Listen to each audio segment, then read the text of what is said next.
Promesse biblique du jour. Retrouvons aujourd'hui 5 versets bibliques pour trouver un sens à ta vie. Nous avons parfois l'impression que notre vie n'a pas de sens, que tout ce que nous pouvons faire est vain. Mais je viens te dire en ce jour que Dieu maîtrise toutes choses. La vie est un combat. Elle est remplie de difficultés et d'épreuves à passer. Cependant, même si avec Dieu, soyons honnêtes, ça n'est pas toujours facile non plus, il demeure avec nous. Ne nous laisse point seuls et agit en notre faveur. Tu es peut-être perdu en ce moment. Tu n'as pas de direction claire pour ta vie. Tu n'arrives pas à prendre des initiatives. Tu te demandes quel est l'intérêt de ta vie sur terre. Eh bien, tu es tombé au bon endroit. Car je vais te partager 5 versets bibliques afin que tu vois que toutes les directions pour ta vie sont dans la parole de Dieu. Jérémie chapitre 1 verset 5. Avant que je t'eusse formé dans le ventre de ta mère, je te connaissais. Et avant que tu fusses sorti de son sein, je t'avais consacré, je t'avais établi.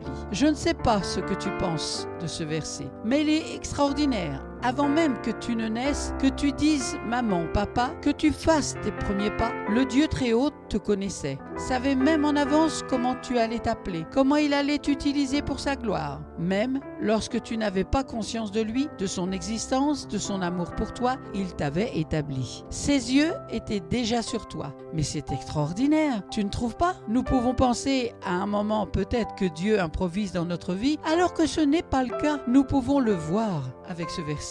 Donc, si tu as donné ta vie à Dieu, sache que le livre où il est écrit son plan divin pour ta vie est déjà écrit et qu'il te connaît mieux que toi-même, car c'est ton Créateur et toi la créature.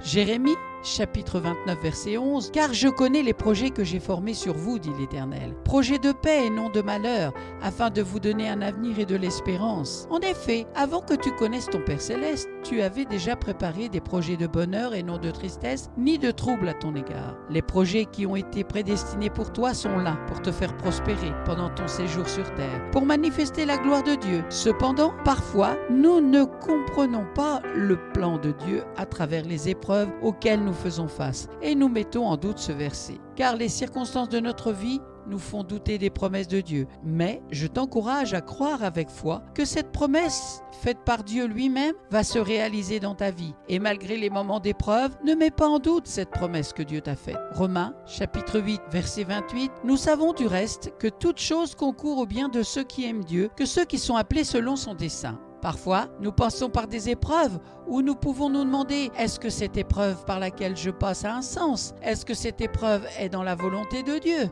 Est-ce que ma vie a un sens? Nous nous posons 1 milliard de questions. Mais lorsque nous appartenons à Dieu, toutes les épreuves auxquelles nous pouvons être confrontés concourent à notre bien. C'est-à-dire qu'il va manifester sa gloire au sein de l'épreuve et agir en notre faveur. Ésaïe chapitre 40 verset 31. Mais ceux qui se confient en l'Éternel renouvellent leur force. Ils prennent le vol comme les aigles. Ils courent et ne se lassent point. Ils marchent et ne se fatiguent point. Si tu veux que ta vie ait et prenne un sens, c'est par la prière. En effet, Dieu veut qu'on se confie en lui, car c'est par la prière que nous sommes exaucés. La prière est un moyen de communication avec Dieu afin qu'il puisse intervenir dans ta vie. Et cela va t'encourager à persévérer dans les talents et dons que Dieu t'a donnés. Grâce à ces talents divins, tu pourras non seulement manifester la gloire de Dieu, mais également édifier les autres.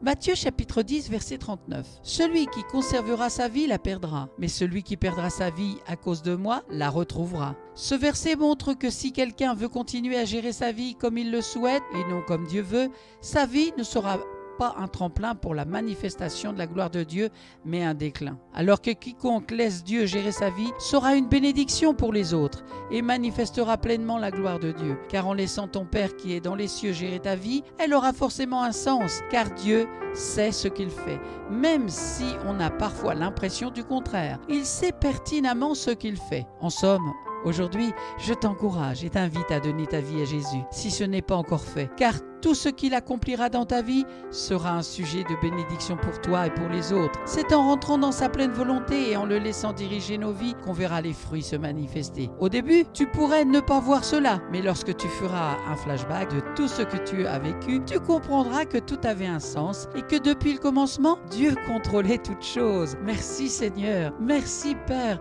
dans le nom de Jésus. À toi soit toute la gloire. Merci à vous d'avoir pris du temps pour écouter Promesse biblique du jour et aujourd'hui, aujourd'hui, sa parole, c'était les 5 versets bibliques pour trouver un sens à ta vie. Je vous souhaite bonne méditation, bon courage et je vous donne rendez-vous à très bientôt si Dieu le veut.